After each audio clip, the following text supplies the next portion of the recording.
Okay.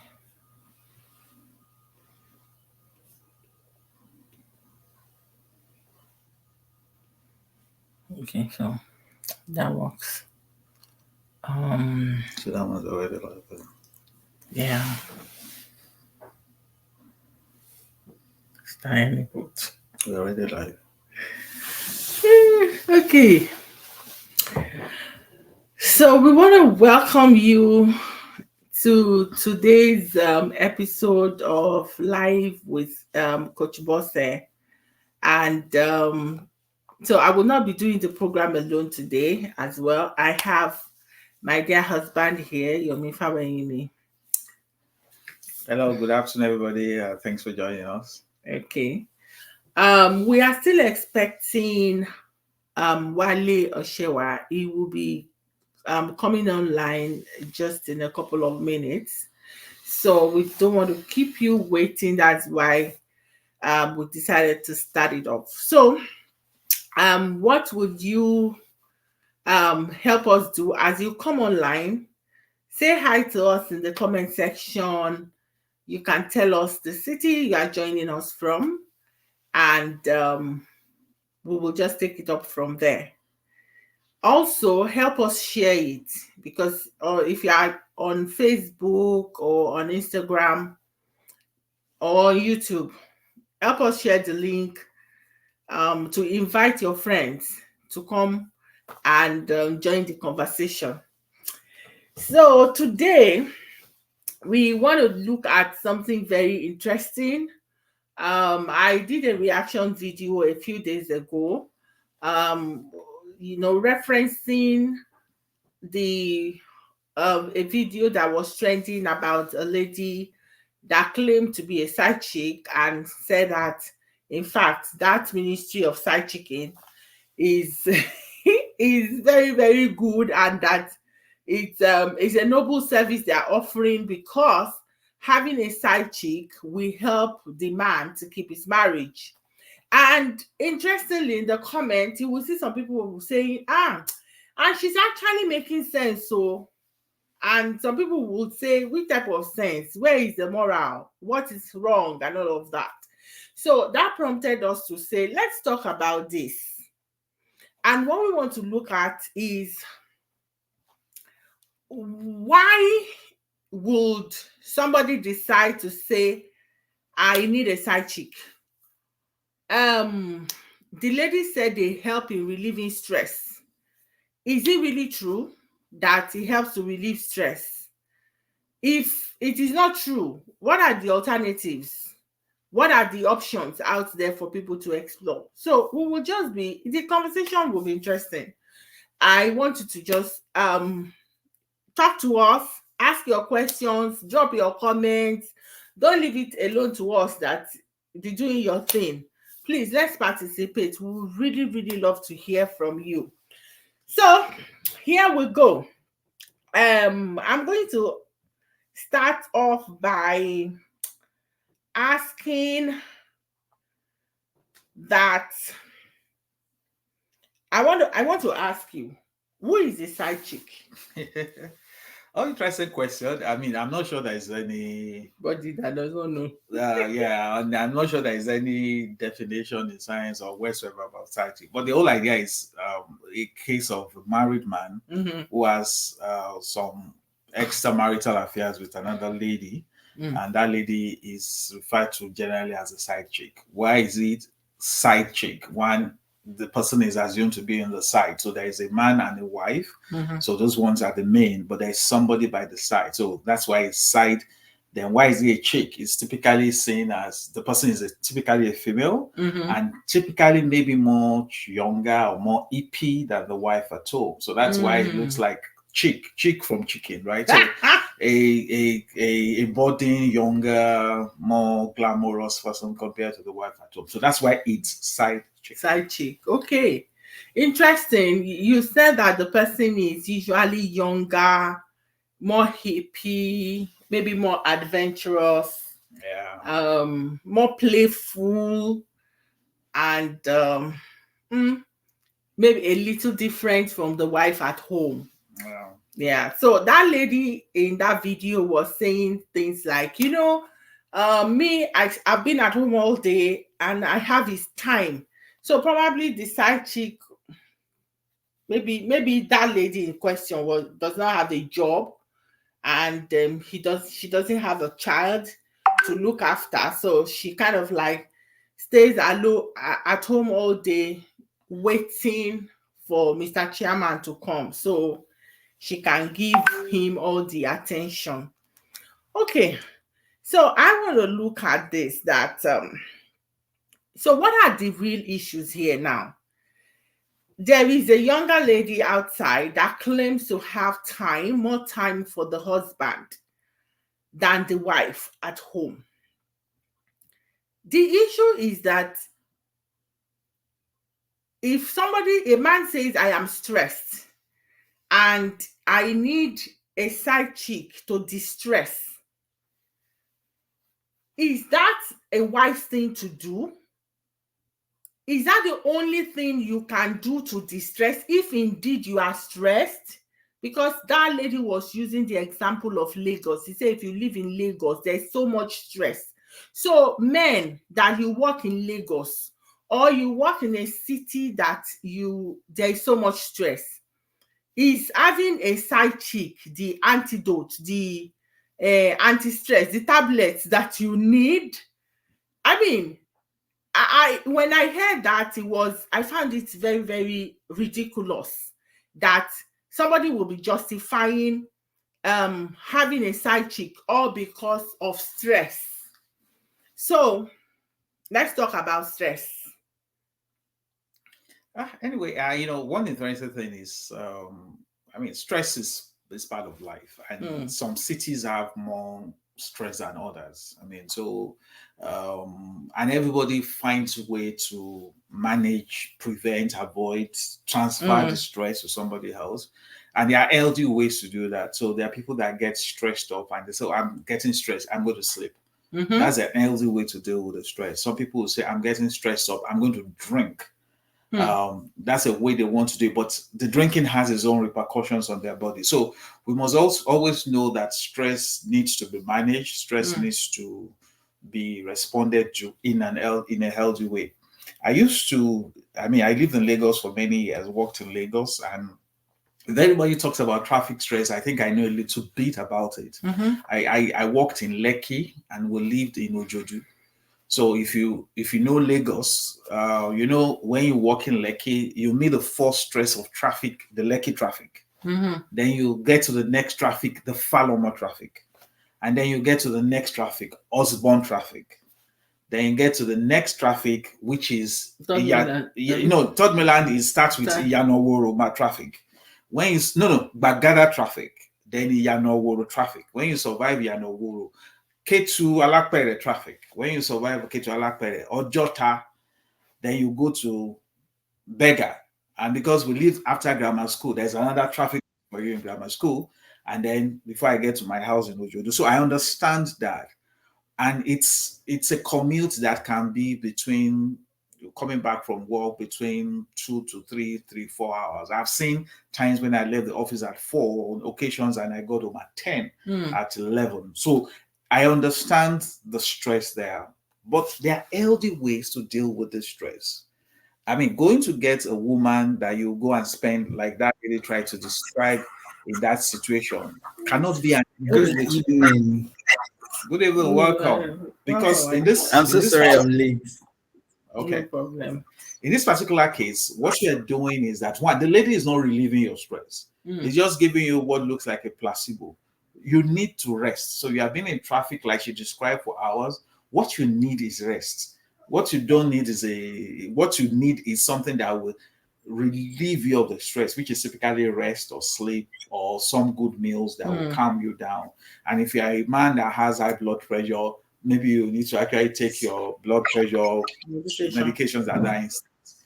Now, so if you say it's a woman, what you're just done is you're just giving yourself like a feel-good effect, a placebo effect. You're trying to enable yourself to do that.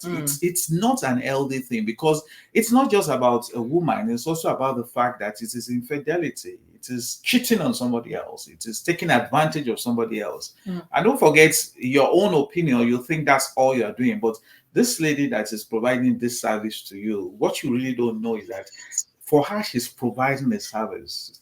And the lady was saying, he's making his demands, I'm making my demands. You're not in a relationship with her, really. It's just like somebody who wants to fill the petrol in his car. Because she was saying that, he said, I'm making my demands, he's making his demands. So you guys are in a transaction. You are just a commodity that provides resources, and she serves you based on that. You can't compare it to your wife at home, who has your best of interest, who is concerned about you, who likes you to prosper. And don't forget, for the lady, based on what she said, what she said in that video was, she's there for 30 minutes and all of that. That lady may have various men that come for this 30 minute sessions. So you're just like somebody, she just looks like a therapist or a doctor who is seeing various patients. And your slot is 12 to 12:30. Another person. So you're not exclusive. You're not really enjoying a relationship. And this person is you are a business transaction that she's going into. And that cannot be how you want to live your life. Yeah. Interesting. So thank you. Wale is here, and I have a question for you. So, I mean, he has said a little about, using side chicks as a means of, does it really relieve stress? From your own side, what do you think about this concept of side chick generally? Whether as stress reliever or as for anything, what do you think? Honestly, I don't believe in side chicks. I don't think that it's something worth even considering at all. Because first off, when you talk about a side chick, what you're indirectly trying to say is that the person that is supposed to be the main chick, if you're using that word, is not doing what she's supposed to do. Because if she was doing what she was supposed to do, then I don't think there would be a need for a side chick. So I mean, the whole idea of having a side chick is already wrong, since marriage is founded on a man and a woman. Or if it's polygamy, then it's a different case. But here, I believe we're talking about the man and the woman. So if it's that case, then there shouldn't be that room for side chick at all. So yeah, that's it from my end. Yes, I absolutely agree. And when he was helping us define who a side chick is, he said, okay, somebody, most of the time, the person is younger, more hippie, more adventurous. So it looks more like the people that go into this side chicken business. So as a man now, do you guys think it is younger men or older men that do it the more? Well, now, with the old concept, I think it's actually older men, and I say older men because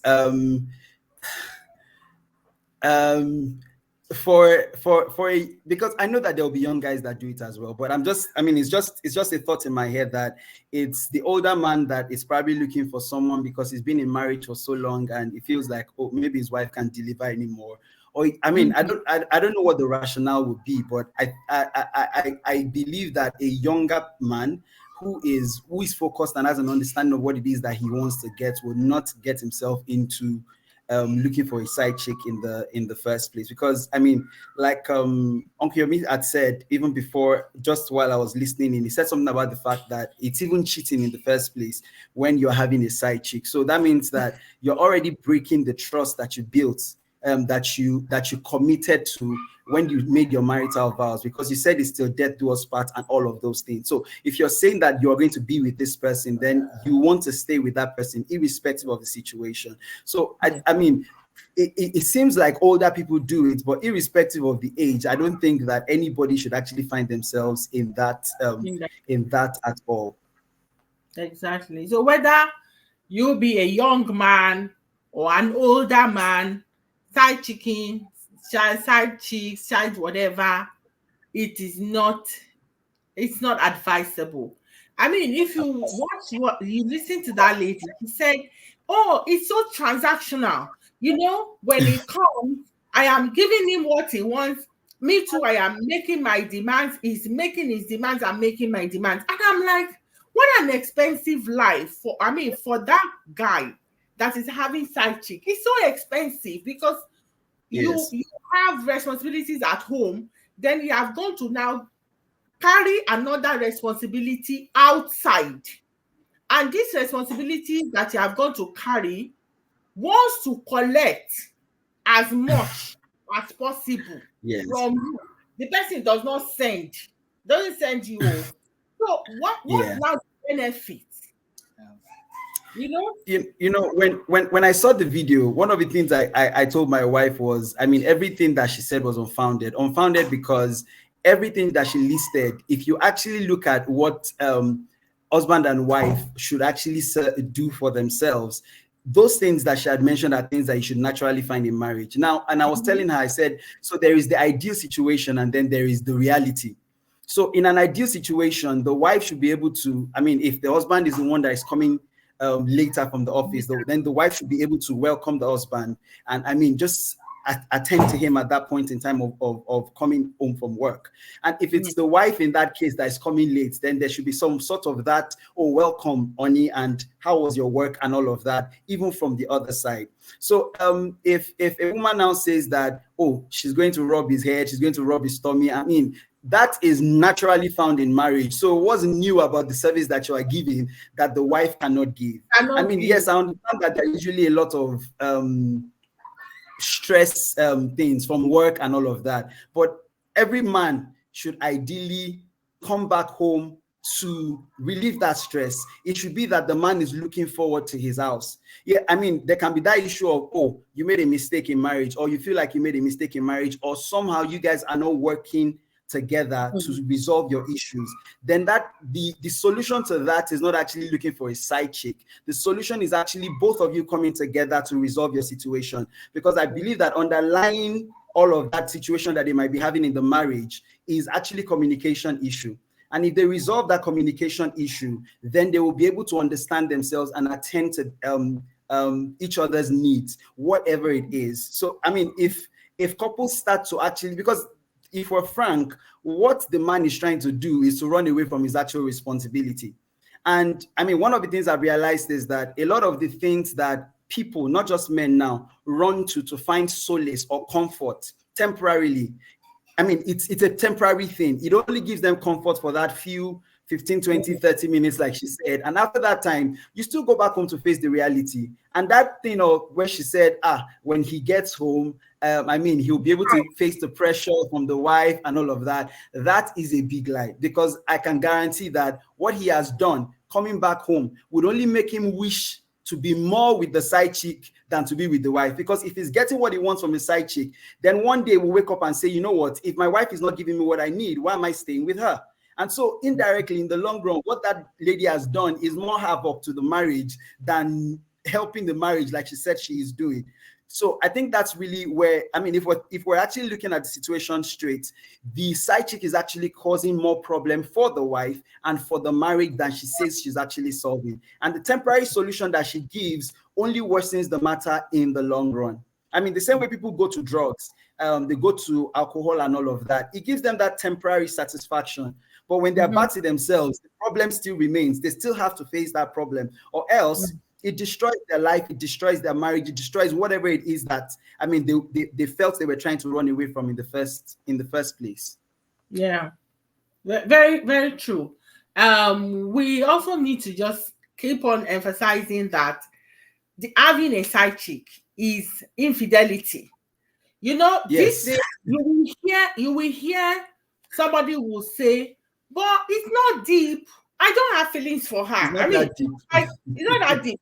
I really don't have feelings for her. It's just sex. I mean, all she does for me is just rub my head and rub my, like, it's just, no, you cannot minimize that that whole encounter or the experience and say it's not that. It is deep because it is infidelity. Whatever it's supposed to be shared between you and your spouse, and you carry it Yes. and share it with somebody else, it is infidelity, it is affair, it is cheating. Whatever name Yes. you are comfortable calling it, it is a no, no, no. I think True. also it's important to emphasize that, I mean, so at everybody in life at various times have been thirsty. You wanted to drink water, right? And then you will see water everywhere. I mean, so for example, you are walking on the road or you're driving on the road and you are thirsty and you see water in the gutter. If you drink the water in that gutter, you will get some relief at that instant.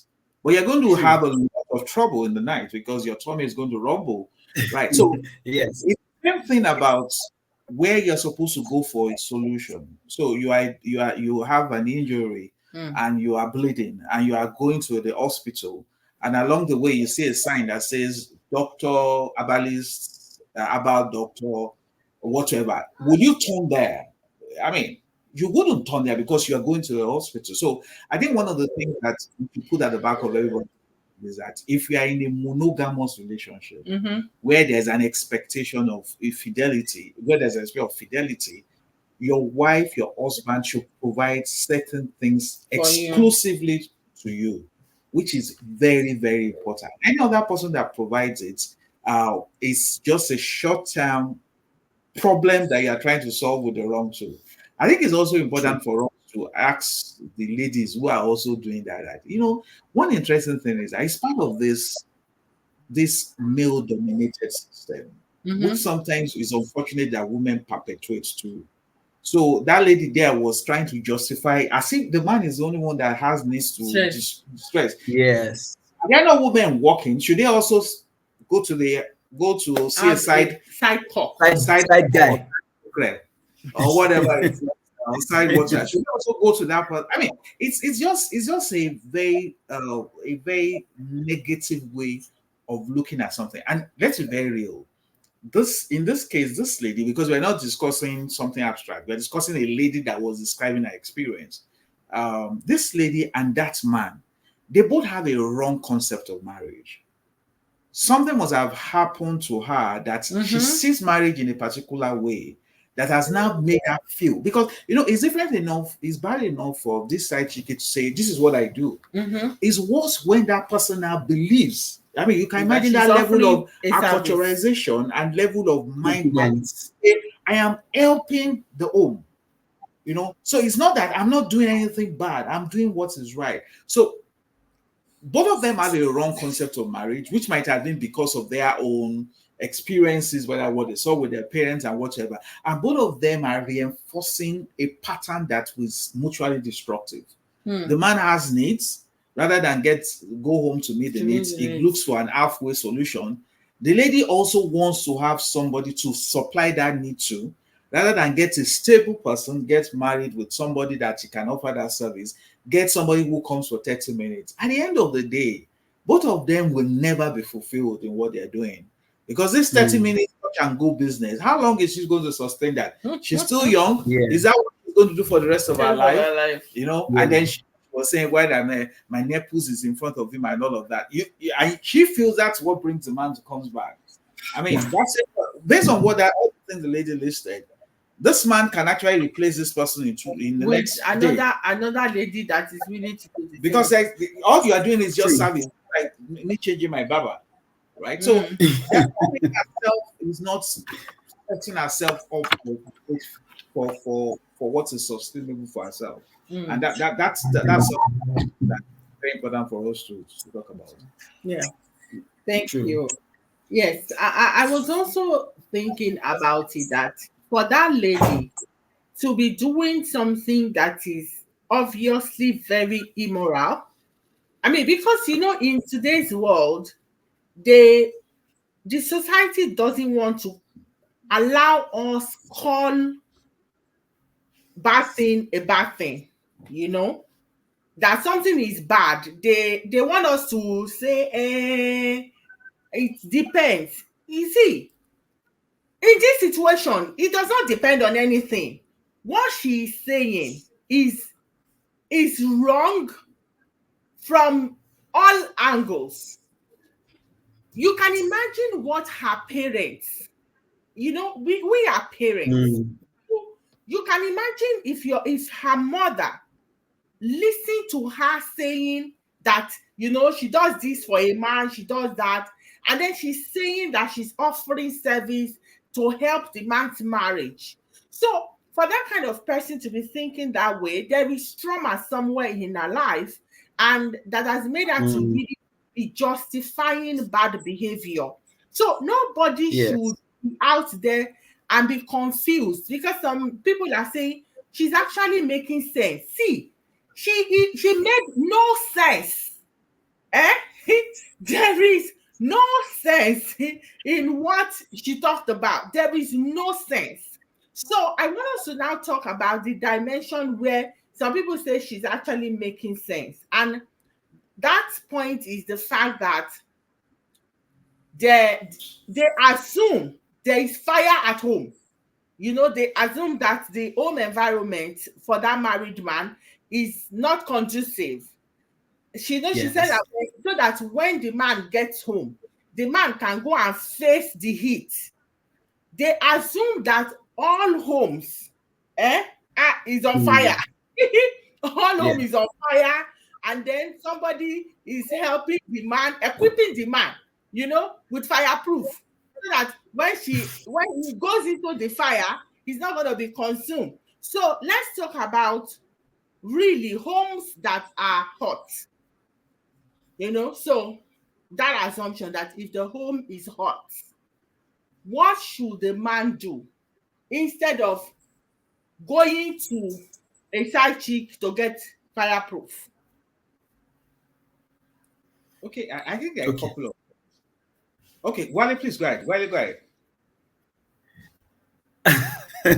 Okay.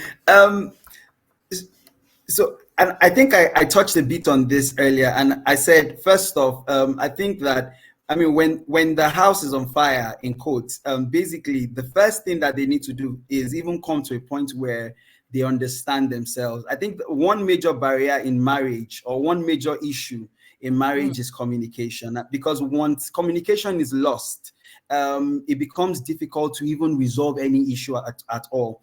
But if there is a good communication line, if it's open, and I mean, the husband can assess the wife can assess the husband, then there is no problem that they won't be able to face. I remember that, I had a conversation with a friend a few weeks back. He's single, and he was saying something about, that he doesn't want surprises in the marriage. So he wants to engage in some conversations before he even proposes to the lady. And I was telling him that there's a level to which you have to be, there's a level of vulnerability that you have to get into even before anybody will be open enough to tell you some of the struggles or the things that they're going through in their lives. Now, why did I say that? I'm actually coming to the fact where, and what he was big on is that we need to come to that point of communication where we have locked to a certain point before I even say I want to get married to this person.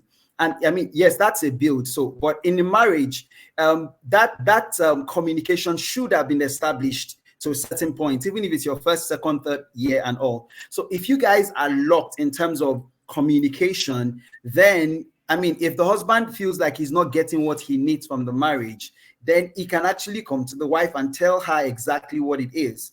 There are times where I'm not getting what I want from my wife, and what I just do at that point is I just mention it to her. Okay, so Dara, I think that we're not locking in this area. I think that we need to do something about it.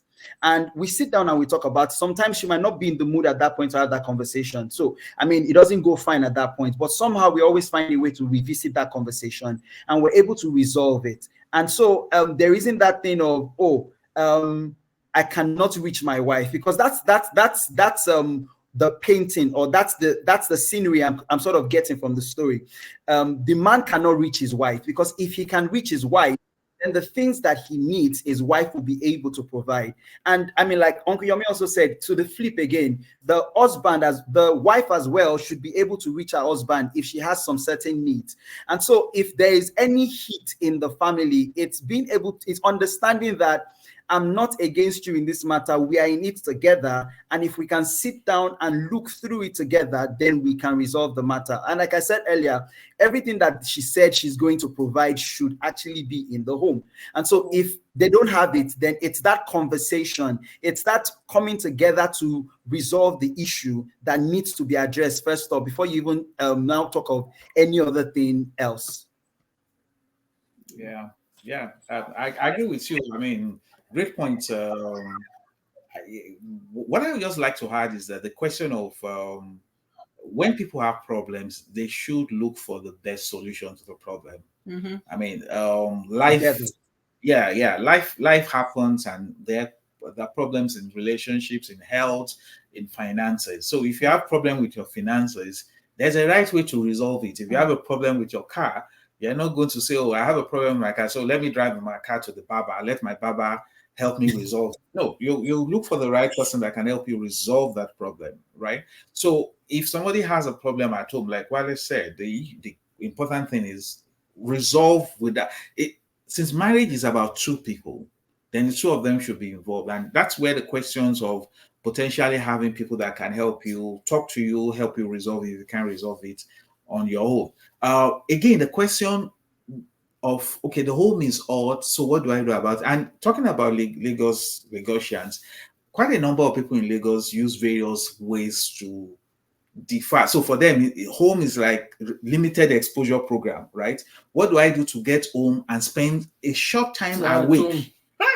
Right? Yes. So some of them will close from work, then we'll go and watch EPL, or go and watch a match, or go and stay in a bar, or go and or watch movie and all of that. So there are people who do all of those things. The challenge is that the way to you are not solving the problem, right? You're not solving the problem because you are creating other problems there. So look for and yes, Wally has enumerated quite a number. Look for solutions that will ensure that temperature in the house that you say you don't like, you are able to calm it. And maybe the issue at the end of the day is that why didn't you ensure that there was never temperature in the first place, right? At the point temperature is rising to the point that you are trying to escape, at the point when it's rising, why you could have you manage it and ensure you brought it back. But I think going to stay with one side chick who is just seeing you as a ATM machine can't solve the problem. Because when your money finishes, this ATM somebody else. No, somebody else. Right, so we'll kick you out. We'll kick you out. So if I may add to what you just said, so now it sort of explains to an extent why we sort of have that situation in homes where in the long run, even children grow up and they don't know their fathers. They always tilt more to their mothers when they're older. And so, I was speaking with a senior colleague at work a couple of weeks back, and he was saying something about how when children come back home, they can buy things full in a bag, like a Ghana must go bag. That's the gift for their mom. And then all they're giving their dad is probably a bottle of wine or something. And when they give money as well, they can give mommy triple the amounts they're giving daddy. And they'll say, "Mommy, please don't let daddy know." That's because daddy was never at home most of the time from the very beginning. And so, there's a tendency for men to feel like, okay, why are my children always tilting to their mothers more than they tilt to their fathers? And that's really why, because a lot of times what you're thinking of is how I can reduce my stay at home time, when really what you should be thinking of is increasing your stay at home time, particularly when it's not work. Men are actually wired to do work and all of that, but it's also important that as you are doing that, you understand that you are shaping destinies, particularly the lives of the children, and the example that you lay for them is the example that they will go on to replicate as they grow older. And so if as men we begin to take the right standpoint in terms of being available for our wives, being available for our children, we set the right examples for them. And the world would actually be a better place if we start doing that. So I think that it's a call to men to actually begin to think of what it is that they do and how much time they actually spend at home. So I'm not saying don't go to work, but you go to work. Once you're done from work, then come back home, spend time with your wife, spend time with your children, let them know you. Because when they grow older, it is that time that you have spent with them that they will also replicate. Thank you. I would just look at it also from this angle that when a marriage is beginning to suffer and one partner is avoiding the other one, like, I don't want to go home. I wish I can just sleep at work. Or, I mean, so when you see that happening, that you're like avoiding your partner, then that is the time to seek help. All this, we can talk it out by ourselves. If it is not helping, you guys have tried to talk about it. The situation is still there or it's getting worse. You are avoiding your partner. Then by all means, look for solution, help, intervention, not the type of offering that lady is offering. No, not that type. But see a professional, see a therapist, see a counselor, call your pastor, tell your mentor, somebody that can help, intervene in that situation before it gets out of hand. I mean, today we are talking about people using side chicks, but there are other people that what they use for their own is not side chick and is as equally bad. Yes. For people that were not drinking before, they were not clubbing before, they will just say, oh, my friend says we should go and spend 3 hours to avoid traffic. And then they go and stay in a club and more vices starts to come into their life. So instead of, exploring those things that will bring negative impact on your relationship, go and look for help. Don't be prideful and say that nobody should hear our matter. Nobody should hear our matter. We just solve it by ourselves. Lawyer will help your matter. They will hear it when you are going for divorce. All the things that you cook, we will hear about it. So let people hear now and help you on time. Okay. The next thing I want us to talk about is what workplace and this side chicken thing. So what is the work environment? How does it influence or affect this concept? There was this research that was published. I wrote about it on Valentine's Day by the SCPRM, is an HR professional institute, and they were trying to gauge the percentage of people that were involved in workplace romance, and they were getting excess of 40% of people in the workplace either are been or currently or they have observed, which talks about the prevalence of workplace. So the fact that the people you spend the greater part of your waking hours is the time you're awake, is with people at work. There's a tendency that there can be chemistry and there can be some sexual attraction. That's one way the workplace contributes.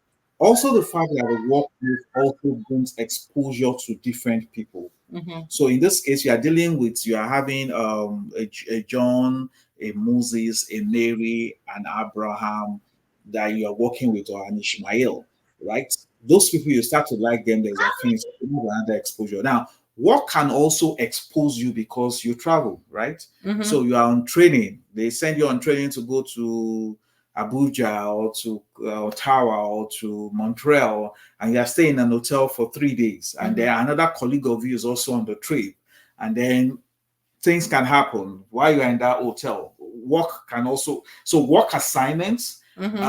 There's also the tendency of work teams also to contribute to this, and this is where I want to also let everybody, all of us, be very careful. Typically when you work in an environment, you have some people that you work with often. So if you're an accountant or you're an auditor, you go to audit various firms. So you are in this firm this week, that firm next week, you are in this firm, and your team, yeah, you are a married man, and 4 or 5 other members of your team are not married or singles. But you're always going, you travel with this person to Ibadan, you travel with this person to Lagos, you travel with this person elsewhere. You start to have some level of closeness that is beyond mere colleagues. And then there could be some emotional connection, and this idea of side chicks could happen. And of course, maybe the last scenario is the one the lady painted, right? Where work is far away from home that it makes you stressed. And because it makes you stressed, you have a tendency to want and to say, okay, let me look for somewhere to stress. So the fact that we spend a lot of time at work, the kind of work we do makes us get vulnerable. And this is where I think we should also now talk about women. Because what has also been found is that now that more women work all over the world, which is great and something that we should encourage, more women are now getting involved in extramarital affairs. So the reality of side cock and side cockerel is real because of the fact that women now work. You know, in the days in which women were always at home, they didn't have the exposure, but now that woman, because that same woman, because if you are going to, I mean, if I give the example of Lagos to Ibadan Expressway, if you walk in Mowe Bafo and all the places, there's this research institute by the right as we are driving out of Lagos, CMD. It has a big field where they serve drinks and people will tell you they're trying to avoid the traffic. There are also female workers who also go there to drink.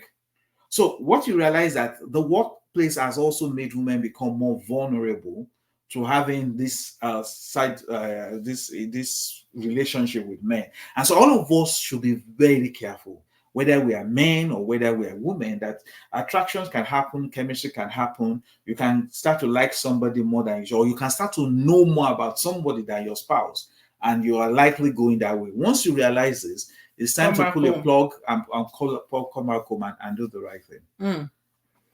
Okay. So for those people who are involved in this kind of side chicking and side cockings, you know, we need to put out a word or encouragement for them, because you maybe you are listening to us and you are in that situation that, I mean, it has happened to you or it's happening now. The word out there is that you should not continue to justify it. I think as long as you are justifying it. So some of the justification being, yeah, the home front is so toxic. In fact, I cannot even talk to my wife. Or my husband is never available, does not give me attention. That is why I am doing it. Oh, or is that there's so much traffic. Instead of me staying in the traffic, I would rather go and cool off in one or chicken's house. Don't stop justifying it. Just stop. Whatever it is that you are using to convince yourself, to help your conscience, to make yourself feel okay without behaving. Where's your phone? Stop it. If you relationship, then you should not have anybody outside. So let us give them practical tips now on how. So Wale, let's assume that there's a guy out there that has been caught in this web. You know, there is that one lady in his life that is offering him those service.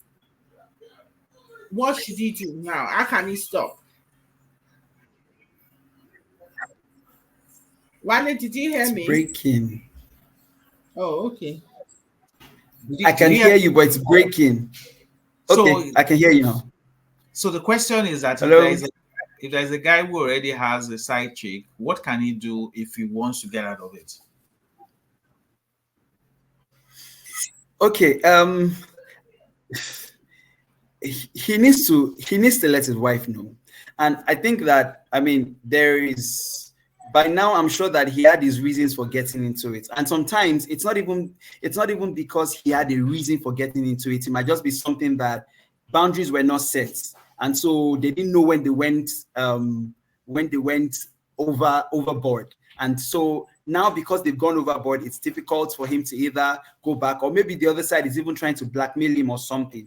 And so that's understandable. However, I think the best thing to do is actually to let the wife know.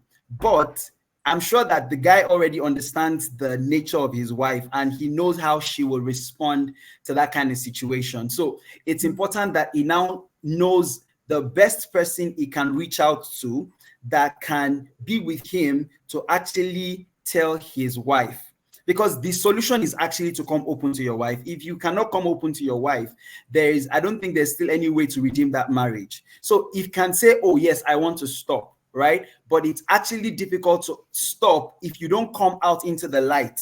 I mean, as Christians, the Bible will say that sin only thrives when it's hidden. But when sin comes outside, it can't do anything anymore. So if the guy really wants to put an end to it, or the girl wants to put an end to it, then the first thing they will need to do is to let their spouse know. But like I said, it might not be a direct telling your spouse, because I mean, if you tell your spouse, understanding who your spouse is, you know how he or she will respond. So is it to either tell somebody that probably your spouse is accountable to? Because I mean, that's something that I hope that they have sorted out early in their marriage, that the man is accountable to somebody, the woman is accountable to somebody. So when delicate issues come up, they know who they can call into the picture to help resolve, or to help as a guide on how to go about it. But the solution, first off, will be for him to actually let his wife know. And if possible, yes, let the wife know who it is, and tell the other person as well that my wife is aware and I don't want to. So it's that conversation. The wife needs to know, you need to be committed to saying that I don't want to do it anymore. And the other party also needs to be aware that it's out in the open, so that way it's not falling back into it again. And I know that, I mean, some of the things that people have put in place for those kind of things that might be helpful as well is that ensure a situation where you are not alone with the opposite sex, particularly in your office. So if you're able to avoid, particularly with that kind of person, so if your office is enclosed and there is no way anybody can see what is going on inside, maybe you want to attempt to leave your door open, even if it's just ajar, when you're having a meeting with that kind of person, so that nothing like that can come up.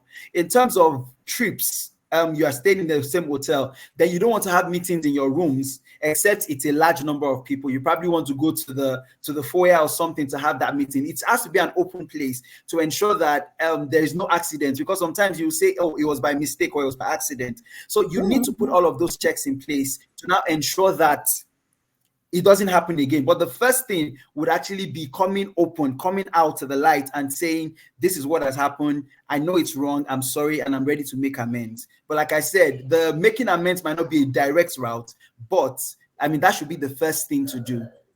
Okay. Thank you. I will add to that. A lot of people, when they get caught in adultery, infidelity, or cheating or affair, they would want to continue to hide it because of the embarrassment that comes with it, or because of the fear of the consequence. So they will now start to use many lies to cover the sin. And that is not helpful, because the day that the wind will blow, everything that they have been covering, it will be exposed. So the beginning of infidelity recovery is to put an end to the affair, and then to seek forgiveness from your partner. Now, it is not as easy as I have said it, and that is why you may need a professional to help you through the process. Because, I mean, your partner may pull up a big fight with you and say it's over and all of that. But if you are guided through the process, recovery is very possible. And then you are going to build a relationship that is far better than the one you had even before the affair. So that is the goal of affair recovery. So please, if you are out there, don't feel that you are already stuck and you should continue in it. You can come out. So please talk to me. Eh? We can help you come out of it. So what I want us to look at again, and I'm asking you, Sweet, is that can we give out tips to couples on the way to receive their partners, or the coming home ritual of your spouse? Say I am the one that is always at home, and then you come home at 8 p.m. every night. I know from 8 p.m. you will be home.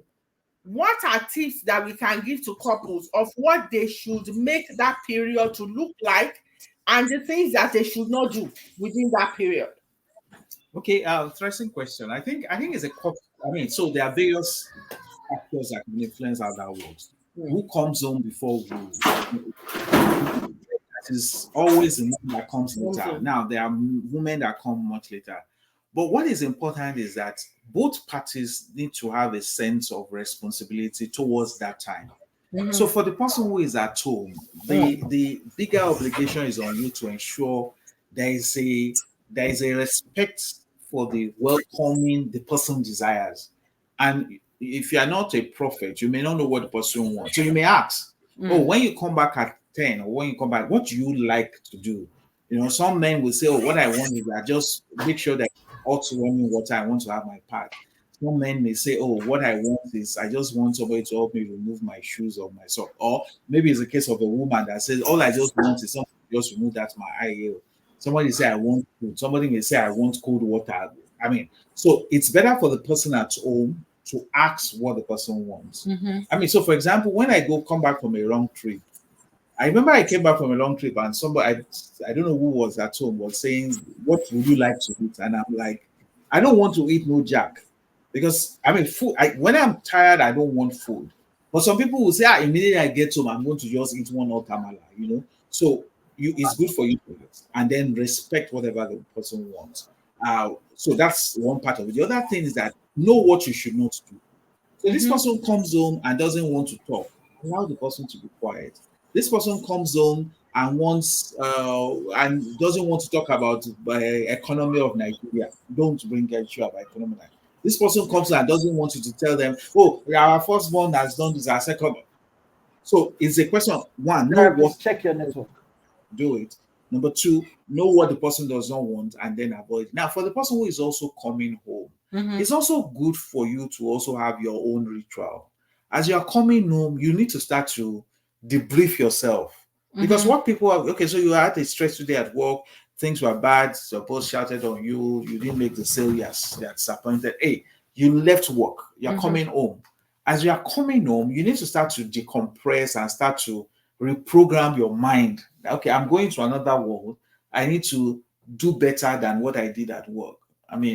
Some people, what they try to do is that once they get to a particular landmark, some people will say, once I get to this landmark, I just start to train my mind to where I'm going. So whether it's like, okay, when I get home, if I was annoyed, I will not show my anger, or I'll find a way to resolve my anger and things like that. So both parties need to know what to do and what not to do. There are also those that come home that bring the same tension home. I know of a case of this guy would drive, and once he gets to the gate, he will just press the horn, and he just presses on like twice, and he shouts, I've been pressing the horn since morning, nobody has come to respond to me. Of course, what happens is that the person at home now also gets annoyed because this person has been anticipating you come, and then the first thing you do is to start to complain. So if you are a man or a woman, you come home and the house is not tidy, that's not where to start. That cannot be your first communication when you get home. Or maybe you expected your food to be ready and the food is not ready. Or maybe you expected the house to be chilled and it's not chilled. You want it chilled. Whatever you see when you first come home and it is not good, learn to defer comment about it. But at the same time, if you get home and you see something that is good, also make good comments about it. So it's both parties that need to manage that upcoming ritual to get the best out of it. Yeah, thank you. So, Wally, do you have something to add? Homecoming ritual. What should couple do? What shouldn't they do? I don't think he can hear you.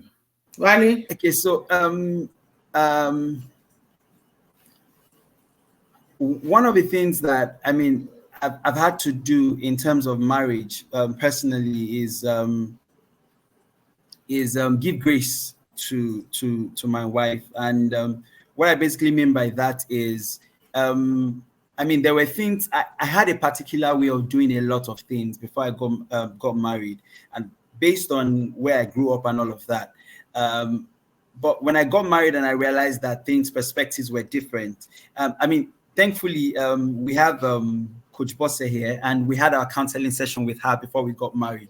And I tell you that that session that we had was quite helpful for us, because he helped me to understand even the struggles or difficulties that we had while we were dating.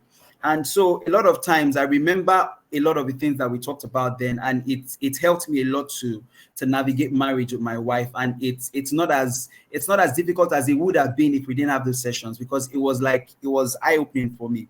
One of the things, so I learned to give grace. And what I mean by that is basically when I don't appreciate things, sometimes I find a way to delay my dissatisfaction. So rather than be very quick to respond to things, sometimes I just keep quiet. Sometimes I just respond instantly, right? But one of the things that has also been helpful is that there's that balance. So when I'm quick to snap, sometimes she's just very quiet. And so that phase goes, and it's like both of us are not angry. But even when we're angry, what we try to do is just end the situation at that point in time and look for times where we're both in a good mood, or where we get some sort of green light to have the conversation. So I think it's important to have that check and balance as well, because the truth is the guy cannot be all perfect every time, and then the girl cannot be all perfect. The wife rather cannot be all perfect. So there has to be that point where the guy has it stronger, and he can support the wife even when she behaves in a certain way, or the wife has it stronger and she can support the husband when he behaves in a certain way. So that's something that has been helpful for us, where she knows that, okay, I'm not in a good mood, and so she's calm about some of the ways I will respond or behave to things, and then I am also calm at how she will behave or respond to things. So that sort of mutual understanding, and also ensuring that you don't make decisions at points where things are heated, but you allow for that point to go, so that you look for another time to have those conversations, has been really helpful for us. And then sometimes the other thing I've also done is I look past situations and I ask myself, so if I have a way of doing things and she has a way of doing things, I ask myself, okay, so if we allow her have her way in this situation, does it affect anything? Is there anything is there any grave consequence to having to do it our way? Because if there is no grave consequence to having to do it our way, then why be fussy about doing it my own way? So in those kind of situations as well, it's helpful to allow for the things to be resolved, so that, I mean, that heat that you spoke about earlier is not coming up in the marriage as well. So when those things come up, when you're able to sift through the situation and look beyond that, and the relationship is more important to you, then it helps you to make the right decision as well in terms of how to respond. So those are some of the things that I have done, and I mean both of us have done, and it helps us a lot in terms of how we relate with one another. And then sometimes we just spontaneously have sessions where we reflect. Okay, so why did you, and all of that. And those also helps us to resolve things that have happened over a period of time, and then know exactly how to respond better when the situations come up. So I think it's those things that will be helpful in the long run. And I mean, you've called it rituals. We haven't called it rituals, but I mean, it still tilts towards what you have said in terms of having an understanding and agreement on how things should be done in the marriage. Yeah. Thank you so much. I Can you want hear to, me? yeah, Yes. we heard you. I want to really appreciate the two of you for your contributions today. And for our audience, I want to encourage every couple to go and have a conversation and talk about their own homecoming ritual. I mean, a few tips. Sometimes some people, what they want is when they get home, they want to be hugged. Yeah, some people, they want their partner, the one that is at home, to give them a hug. There are some, they want to be welcomed with a kiss. So if that is what your partner wants and you're not doing it, they may not fight you, but they are not really happy. And the goal we have is to help couples, improve on their connection, improve on their intimacy. Some people, when they get home, they don't want to talk. They do not want to talk. Their social battery is flat. And what they want to do is just go and lie down somewhere and not talk. So if you know that that's what your partner wants, then you need to get the children away from that partner. Because maybe the child is saying, daddy, mommy, just get them away. Let your partner enjoy some quiet so that they can distress. For some people, when they come in, they want to start to download all the things that have happened to them. They want you to listen. So you have to listen because that's what the person wants to do. So every couple, as unique as we are, we have preferences to how we want things done. And I want to appeal that if you're a couple out there, go and ask your partner. So when you get home, how do you want me to receive you? How do you want, the first maybe 30 minutes to look like? Because the person doesn't want to eat food. And you're like, I've been making this of other sauce since morning, so you will not eat it. Won't you eat it? Come and eat it. And because that person is not jumping up to eat your food, you're upset. And tomorrow, you don't want to put in so much effort into making food for him again. So let's just be careful and know how our partners want to be received so that those kind of girls outside yarning rubbish, saying the man wants the nipple on the face and everything, we can silence them for good and affair-proof our own marriage. So, do you guys want to give any last words, or we should just? Yeah. Okay, so I want to thank you all for joining and still encourage you to share these things on your WhatsApp statuses, share it on your Facebook. Just send the word out there. I tell you, you will be saving a marriage. So Wale, thank you for coming today. Chi, thank you. And thank you for having me. Yes, we will be coming to you again. And then, audience, if there is any topic or any subject you want us to look at, please do send us a message. Just drop it in the comment section that you want us to address this topic. And we'll see you soon. So, do have a good night.